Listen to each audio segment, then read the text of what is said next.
Welcome to Healthy Living. I'm Lori Johnson. Thanks for joining us. Today, our topic is aging well naturally. My guest is supermodel Kim Alexis, author of the new book, Super Health. As many of us remember, Kim rose to superstardom in the 1980s when she appeared on, get this, more than 500 magazine covers. Now in her 60s, she's still the picture of health. She's a huge advocate for the natural lifestyle. And as I said, her latest book is called Super Health. Kim Alexis, it's great to see you. Thank you so much for being here today. Yeah, it's great to be here. I love having this idea for a show. Oh, yeah, it's such a great, and it's right up your alley as well. And so, beauty is obviously very important to you, natural health, but also your Christian faith, your spiritual life is very important to you as well, which so many of us find encouraging. How do all three of those things work together in your life, your beauty, health, and faith? Who do you think gave me all those? So, I mean, God is life and God is light, and so everything is based around Him, and He gets all the credit.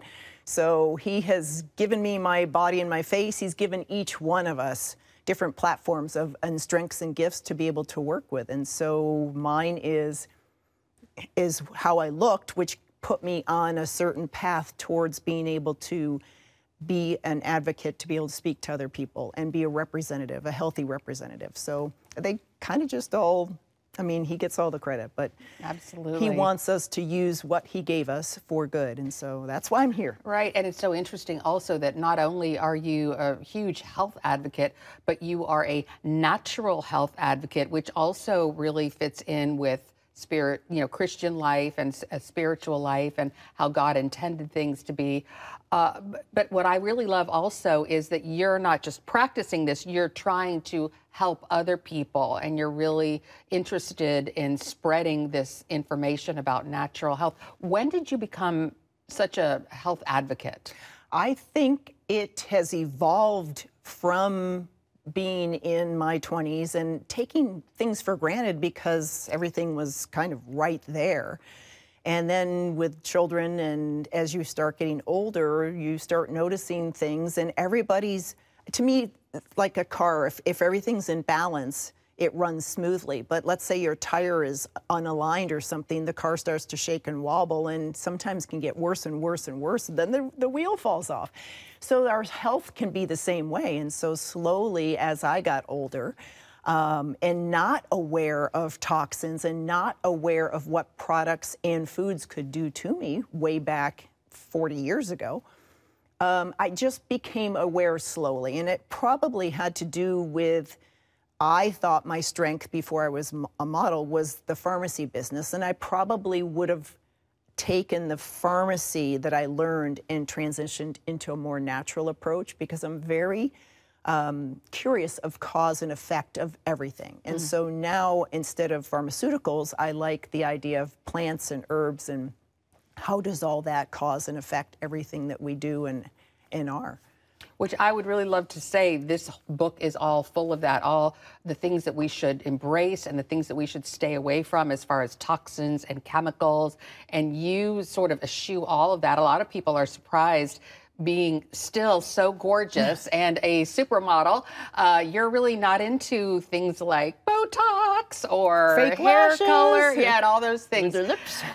So why, especially within the beauty realm, do you sort of eschew those types of things? I'm wondering why everyone thinks that's beauty, to change your look. And so I'm not chasing, I don't want to alter what God gave me. Number one, it's toxic. I don't want to inject plague into my skin.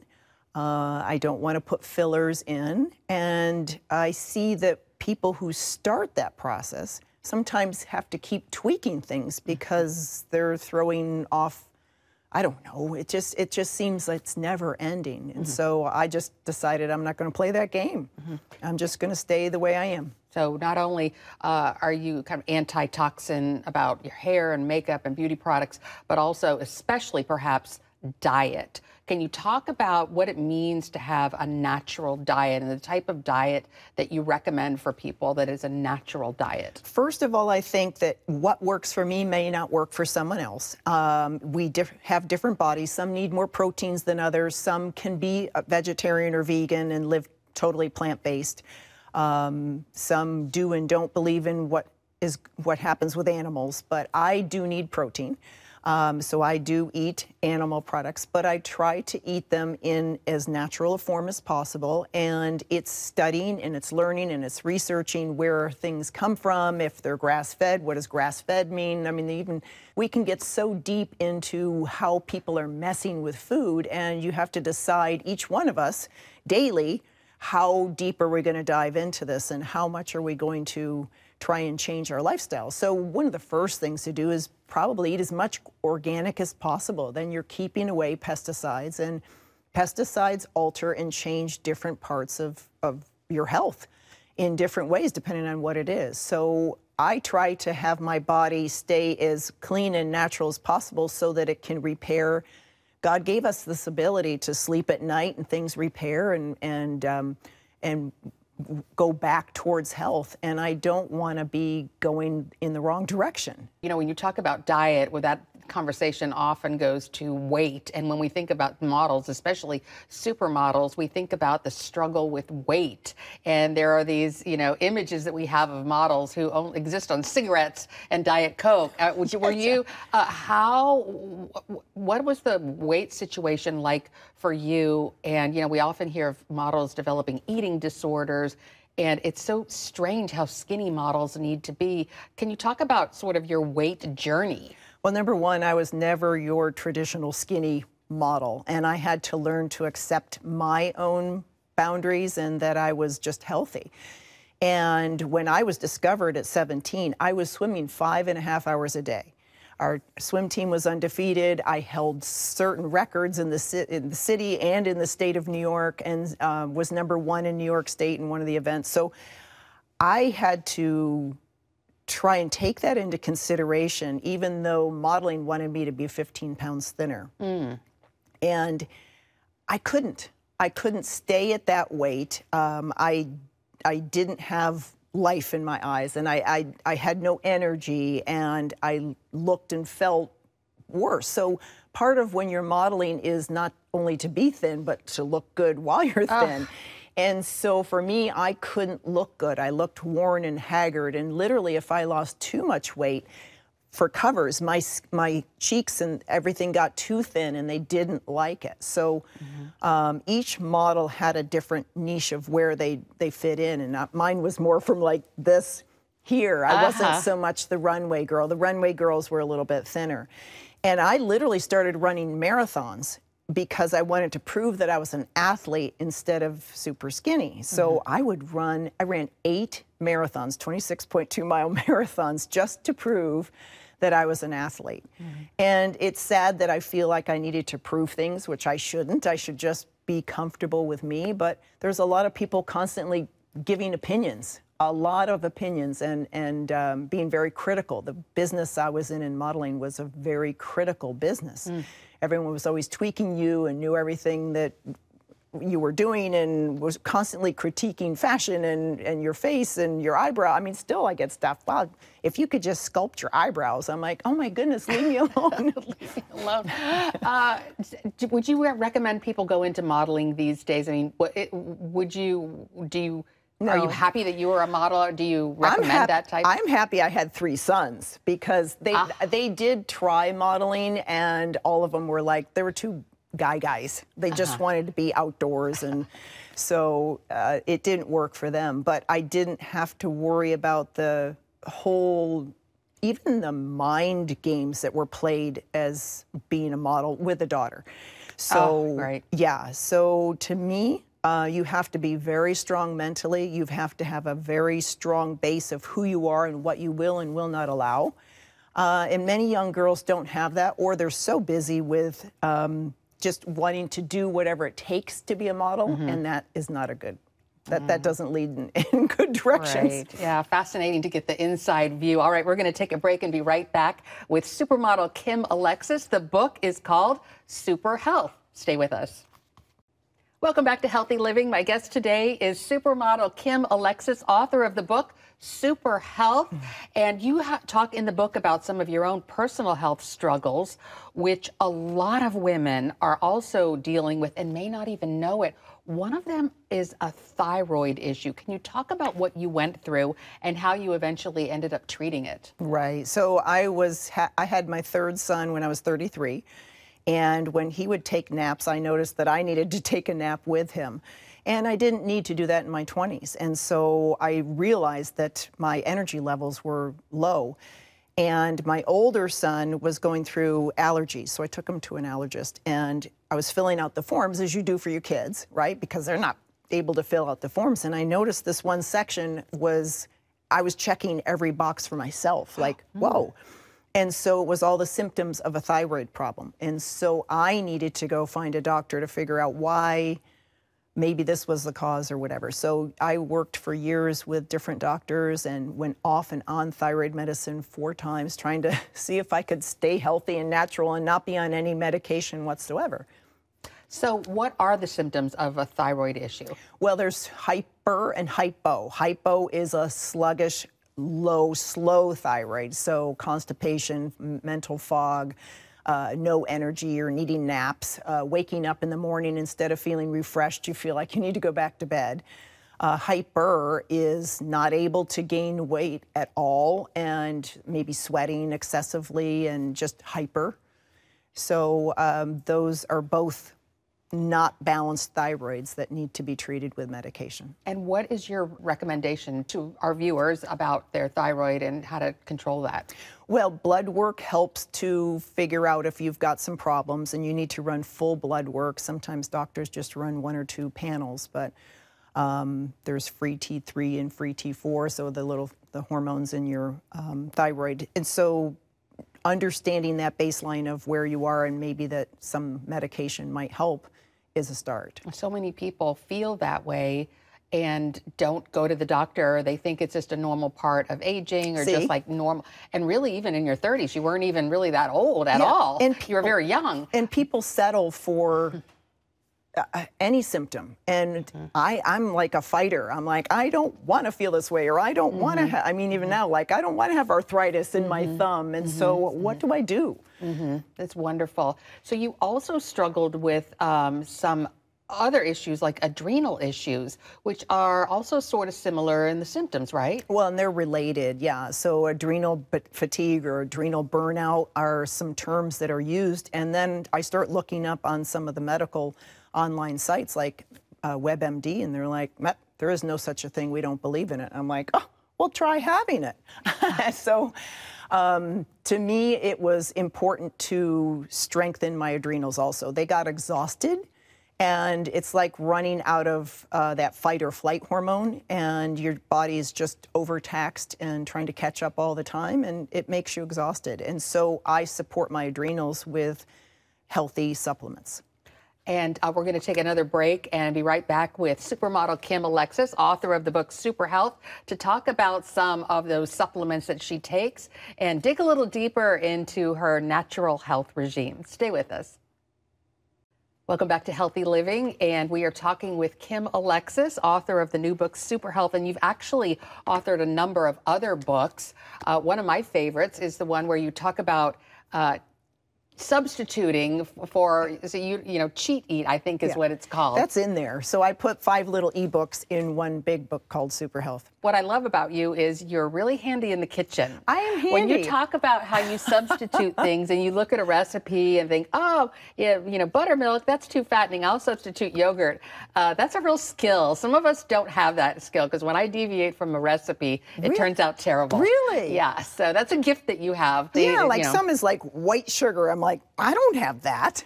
So I'll have monk fruit, or I'll have stevia, or I'll have something that's natural. And I'm like, well, I'm going to make it work. And I have a wonderful husband who eats everything I make, so he's not picky. And that's nice, yes. because some women who are trying to watch their weight, their husband insists on having, you know, meat and potatoes and ribs. And sometimes with my sons, I felt like I was a restaurant. I mean, I'm like taking orders, and I'm like, wait a second. So I would want vegetables or something, and my sons would want whatever, some big heavy meal. And I'm like, okay, well, I'll have that, and you have that, and you can have a little of mine. And so it's not going to be perfect, and you have to eat for you. And if you need to make more or something different for your husband or give him extra, that's okay.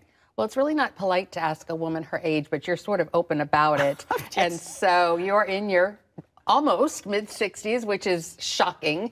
You look much, much, much younger. A lot of people wonder how a woman in her 60s can maintain their weight as well as you do. Is it a struggle to keep your weight down, and how important is it to maintain a healthy weight? Oh, it's super important. We each have something called a set point, which is where your body naturally wants to stay in a certain weight. And figuring that out, I mean, some people are just naturally thin. They're always going to be thin. They have no problems, and we hate them. But for others, it's that we're healthier, we have a tendency to gain weight, and some of it has to do with what we want to shop and grab for at the grocery store. And so it might be like, I mean, I love muffins and I love cookies, and I would love to just go and get those, like at Costco, the big 12-pack of all that. I can't. So there's certain things that you just know are going to put weight on, and so you have to alter or change or go home and make something that's a healthier substitute. You're very disciplined, but God gives us a spirit of self-control, yes. So we can all do it, and you are an inspiration. Speaking of inspiration, you're more than just beauty and health. You are trying to inspire particularly women who need a new start in life. Can you talk about what you're doing with women who have been incarcerated? Yes, so I am working with 3 nonprofits, Arrowette, which is in Phoenix, I'm not sure if they're around the country, St. Vincent de Paul, and Dress for Success. And we have a bunch of people on their boards that are working with me to develop a 5-week program for women who have come out of the jail system and want to get back into the working force. And so we're teaching them setting healthy boundaries and how to pick new friends and when to say no and how to balance your checkbook and how to shop a healthier lifestyle, even if you're using a SNAP or a government card. And so this program is being developed, and I'm fascinated when I hear some of the women have been in jail and now they're successful and have degrees and are working, and they're great. But it's amazing how each of us, from where we were brought up and how we thought about ourselves, how that can sometimes transition into being successful or not, and how we can learn new things. And just that whole process of not reprogramming, but just giving a reset to some of these women who might not have had a good childhood or might not have had a good example of making healthy choices in all areas.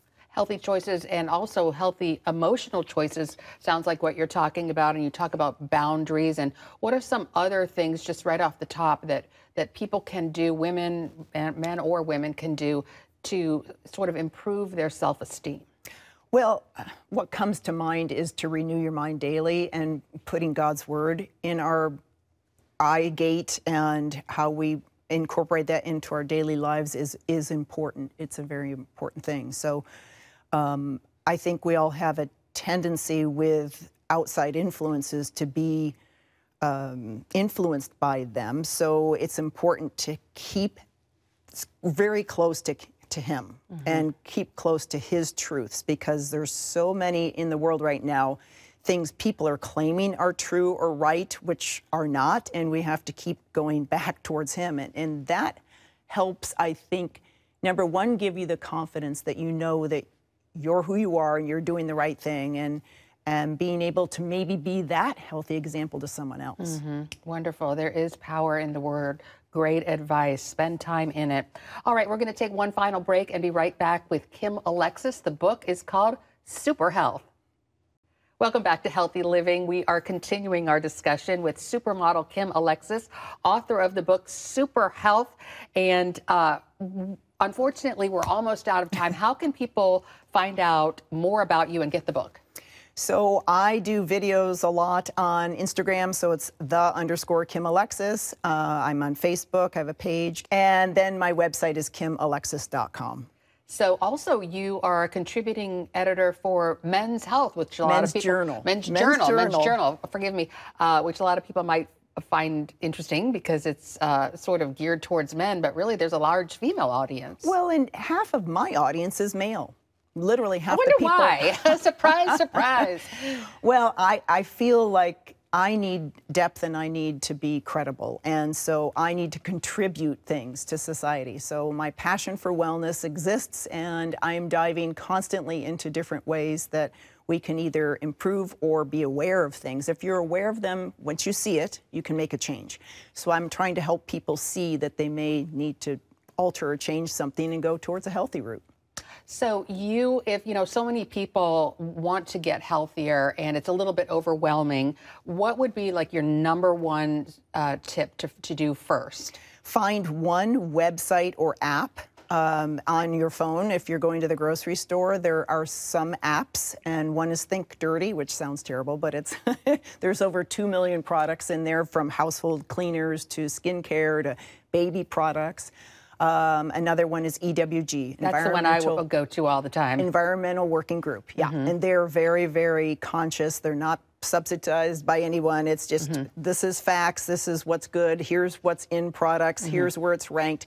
You may find a product that you think you're great and it's wonderful, and then you look and it's like, oh my gosh, that's toxic. So, right, exactly. Yeah. I love that. Yeah, you can look at it and they can tell you how healthy it is, basically, whether it's a sunscreen or makeup. And you have to start small. You can't be overwhelmed by what I say. Just start small, and laundry detergent is a good way to start because we wear or sleep on some type of our clothing and sheets all the time, and those toxins go through our skin. So we have to be aware of it. Try to get those toxins out of your life as much as possible. It's almost impossible, but every little bit helps, right? Yes, yes. Well, Kim, unfortunately, we're out of time. Thank you so much for being here. It was an absolute pleasure to finally meet you. I've been a big fan for so many years. Once again, the book is called Super Health, and you can get it wherever books are sold. Thanks again for being with us. Yes, thanks for having me. And thanks to you for joining us for this edition of Healthy Living. I'm Lori Johnson, and we'll see you again next week.